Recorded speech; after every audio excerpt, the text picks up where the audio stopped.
terve päeva kool, et näiteks Taanis on see, et lapsed lähevad hommikul kooli ja peale seda siis toimuvad huvitegevused ja kõik asjad, et meil näiteks on niimoodi, et laps lõpetab kella 12 esimese kooliastme ajal tunni, lõpevad ära, läheb koju, eks ole, aga lapsevanematel tööpäev lõpeb tavaliselt kell 5 midagi.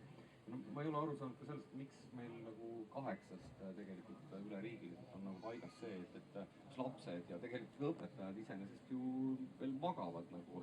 Ma ei tea, mina mäletan küll, nagu, et ma ei suuda veel 8-st täiesti nagu normaalselt toimima hakata. Et no okei, ma võin hakata liikuma selle kooli poole, aga et 9-st näiteks võiks olla see normaalne nagu, sest tööpäevad algavad ka tavaliselt juba meil üleriigiliselt ikkagi 9-st. See ei ole kuskil reguleeritud? Ei ole jah, aga et miskipärast on see kuidagi süsteemis nagu sees, et 8 on see, et hakkame peale ja kõik ponnistavad, et jõuda 8-st sinna ja kõik teed on kõik umbes, eks ole. Ja siis tegelikult on see, et mille kuradi pärast, vabandust, on meil siis jäänud veel see 45 minutit kuskilt nagu sellised tunnitsüklina, et tegelikult et ma arvan, et siin võiks rohkem õpetajaid usaldada, et algastmes küll näiteks, et õpetaja ise määrab selle, et ei pea olema 45 minutit.